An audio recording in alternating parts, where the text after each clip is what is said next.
Hello, everyone. Welcome to the session about ER partnerships, more specifically, how to create the partnerships. My name is Leo, and I was MCVP marketing last term. And fun fact is that I'm actually being an EP right now. I'm working for UCB in Belgium as a long-term GTA EP.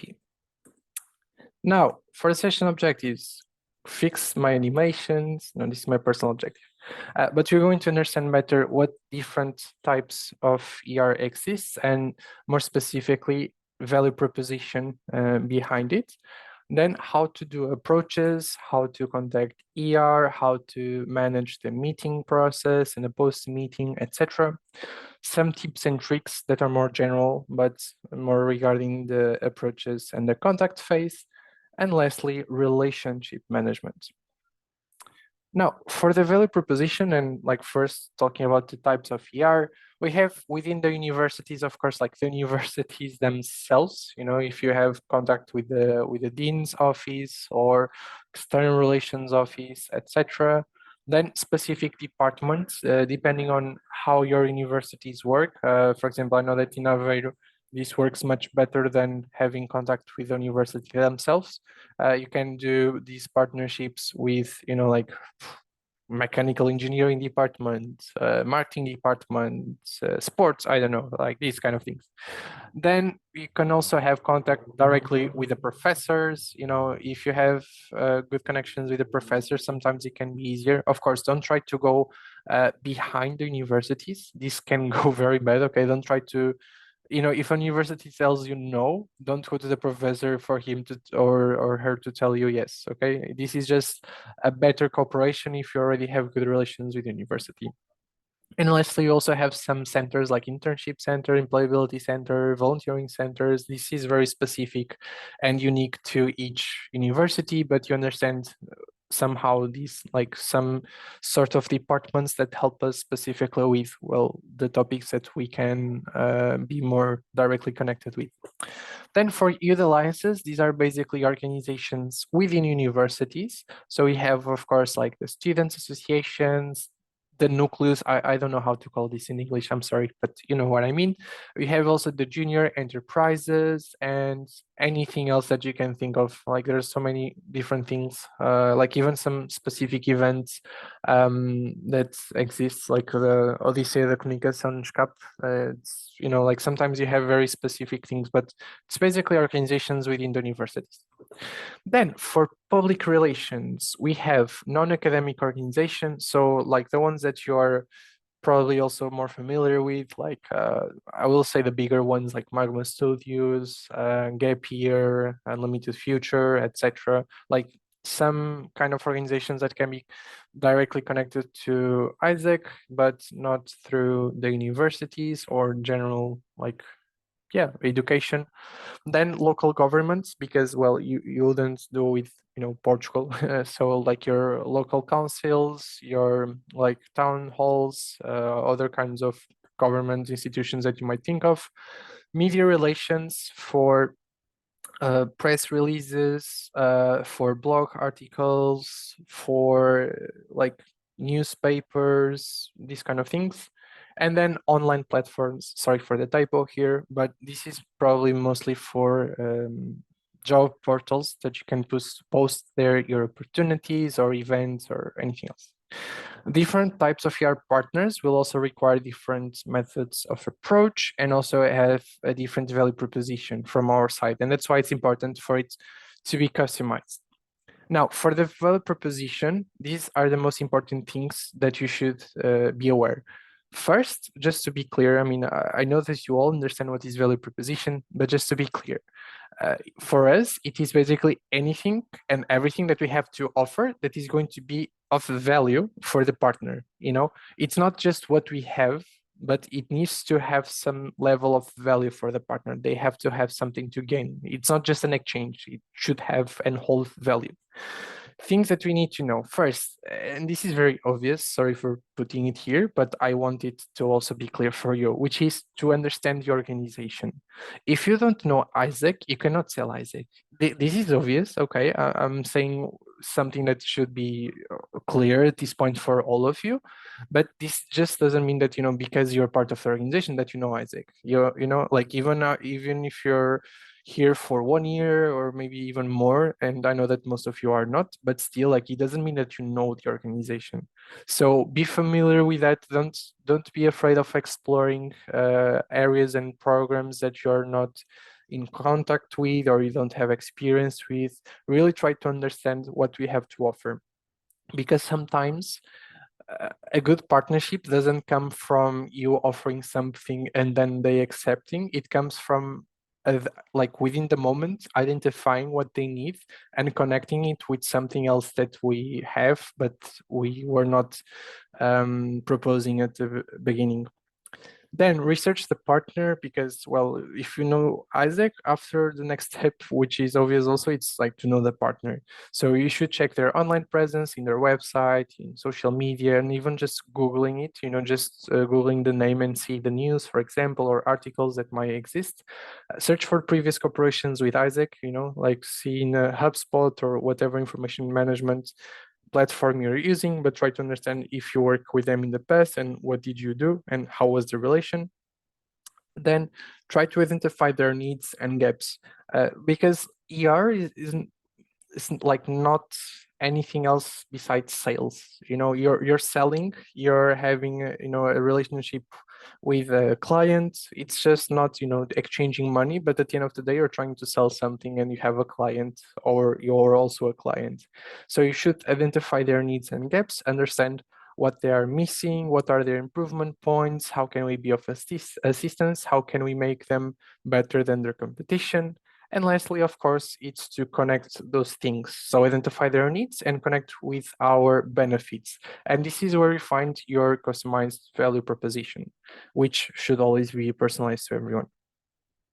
Now, for the approaches, I will not go through all of these. Please feel free to check like these specific details, but it's important that you do your research and that you personalize your approach, like use first names if you have, mention specific things that they are doing. For example, oh, we saw that you are doing this event in, like in what, 1 month or 2 months, and we thought that we could have an opportunity to cooperate through this, that, and etc. So always be clear and objective and personalize as much as you can. And again, if you're trying to create a partnership from scratch and you're the one being proactive, chances are that you need them more than they need you. Otherwise, they will be looking for you. So be sure to highlight like the benefits that they have and the value that you are bringing. Then for the meeting, start building reports. Okay, report, it's a concept that basically allows you to create a better relation with a person, like if you are physically in front of them. Not specifically actually, but in this case for the meeting, or physically or virtually, of course. But it means that you're trying to like mimic the person in order for them to feel comfortable with you.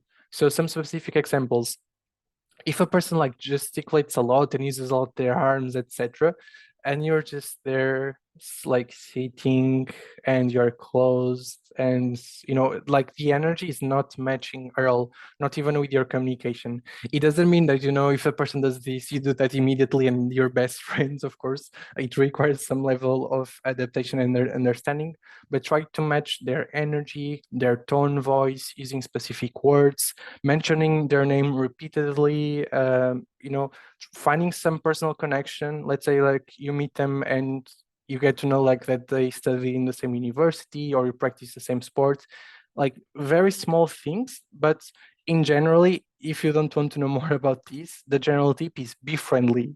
And most of the time, this will be already enough to have a good start. Ask open-ended questions, because then you're making them talk.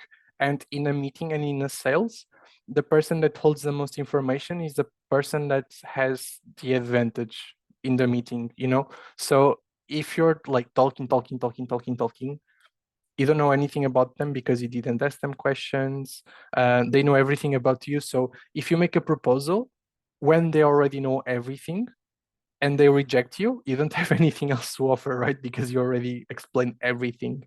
So First, try to understand them, ask them open-ended questions so they talk more, really listen to what they're saying. You're not just asking questions because I put it here, so that now you're going to ask questions. No, you actually should have a goal of things that you're trying to understand, such as their needs and gaps, for example. And as you are listening, focusing on how you can connect your benefits for them. And be prepared for the objections, because they will always have something to say. Is it the money? Not in this case because it's going to be ER, but is it the time? Is it the effort? Whatever. Then for post-meeting, always follow up after with an email and be clear about the call to actions and the deadlines, and be sure to follow up. Like, don't just send the post-meeting email and then wait forever. You need to follow up eventually when they don't reply. Now, some tips and tricks for the approaches. It should also always be clear and objective. To schedule a meeting, like give 3 different times or slots. Don't just like, when are you available? Or are you free this Friday or something? Like, be specific, okay? If you can refer to the person's name, try to catch their attention at the beginning with a short or effective like email in general, but you can also use like the subject of the email for that, or just the beginning of the email. And if you can, because you might have their contact, like if you see that they open the email, like if you're using, for example, like a HubSpot sales extension that allows you to track if the person opened or not the email, if they open and they don't reply for a long time, like call them or something like this. Now for the meeting, again, you need to know how to sell Isaac. So you understand, like after you understand their necessities, and then you can connect both. Always ask questions. It's supposed to be a conversation, so don't just start talking and doing the presentation. Like, this is really standard, and I really hate it that it happened. But please avoid like going to a meeting, sitting, opening your computer, and then just do the whole presentation. And what do you think? Like, please don't do this. Like, if sometimes you don't even need presentation, like honestly, if they want to know more, then yes, but sometimes they already know what they want and you already know what you want from them. So sometimes there's really no need for presentations, to be honest. But always have it as a backup if it's needed to talk about a specific program, etc. Always talk about the protocol that you need to sign together, because sometimes for these organizations or universities, it's not normal for them to do this. So it's important that you mention from the beginning, so they are not surprised at the end. And then define next steps with them, and be specific during the meeting, not just an email, but like at the end of the meeting, be okay. So the next step, I will send an email and we agree that you're going to post this on this date, correct? Okay, from our side, we'll share this with our members, whatever, like just be very clear. Then for the post meeting, don't take more than 1 day, include everything that you agreed, put all the next steps and the responsibles of the next steps, because even sometimes, they are not responsible for next step, but it's from their side, like from the organization. So you can also put there as a reminder, because then you know where or to whom you should follow up. Leave the booklet about Isaac, because sometimes, as I mentioned, even if you don't present it, you should still leave it. And then include the protocol for them to read. And, if they need to go to someone else because it's not their responsibility to sign, then it's important for them to have time to analyze it and remind them. So yes. Lastly, for relationship management, this is like very simple, but this is based also on my experience. But if you're working with someone and they like you, they will like the organization. And I think if you think about it, like if you already have some experience with partners, you might feel the same way, that you have people that, let's say, even if they're not working very well, or if they're not being very useful, but if you actually like to work with them, if they're trying, putting effort, if they're very friendly in a good way, I hope, these things will actually translate into how the organization feels about Isaac, okay, and how you feel about them as well. So it's important to always be friendly, but also to keep like 3 things in mind. First, the behavior, like be honest with them regarding what you can do. And the golden rule here is to under promise and over deliver. So it means like you're not sure what you can do, so play safe, don't risk it too much, like say what you actually know that you can do. And then let's say that you can actually do more, then they will be positively surprised, so they will feel very good because they were not expecting, but you still deliver something extra to be helpful. Be consistent with them, like how you communicate, how you do things, the frequency of how you talk with them and ask them for, I don't know, whatever. These things also are important because if you're just very responsive, for example, during the time that you need them, and then when they need you, you're not responsive, they will understand, like you're just trying to use them for what you need, etc. So always be consistent in how you act and be proactive, especially in suggesting new ways of helping. Like even if it's something outside of the protocol, but let's say you sign a protocol, the corporation is going together, but you see that they are doing a big event and you didn't even talk about it and it's not something that is useful for you, but you see, hey, if you want, I can just share like something with my members. If you have like a one slider, a one pager or something, I can just share the event with our membership so you could have more people. And they will feel like, oh my God, yes, please, thank you so much. We really needed more subscriptions right now. That really comes in handy, and they will feel like super grateful towards you. And that was like a proposition even from your side. Second point is crisis management. Like it's always needed. There's always something, like that the timeline of the actions that you set up are not, it's not going to be followed, or something happened during an event that you're doing together, or you forgot to do something very important. I don't know. There's always things happening, okay? The most important thing here is to act in the best way possible, because the way that you react and you deal with those situations will have more impact rather than the situation itself. Like right now in my work, I need to work with different stakeholders, manage different stakeholders, and within only a few months, I already had like plenty of problems. Okay, it doesn't mean that they will feel bad about the company because these things happen, but because of how we try to solve it and how we try to find solutions, they actually appreciate it, even if it was a problem that set them back for something, etc. This will happen the same with you. So always be honest with them. Like don't try to hide something. Don't pretend that everything is fine when there's like huge and complete chaos behind what you're doing together.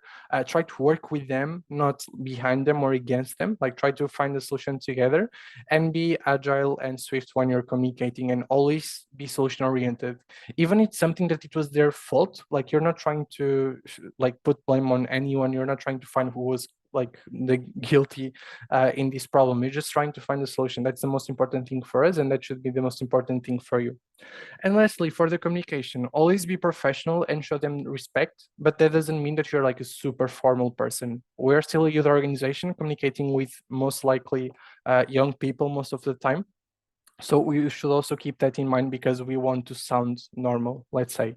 And this is very important, but also show appreciation and recognition for your work together. If they're being helpful and they did something nice for us, show that appreciation, thank them and say that you're truly grateful.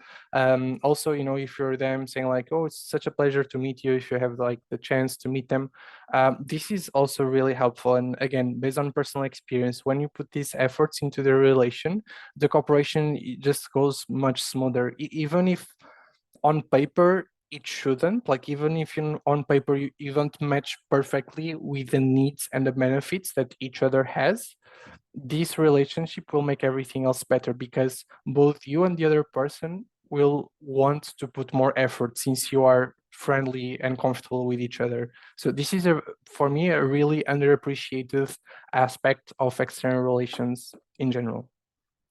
That's it for this presentation. I hope it was useful. And if you have any questions or any doubts, either regarding this topic or any other regarding B2C marketing or marketing, please feel free to approach me.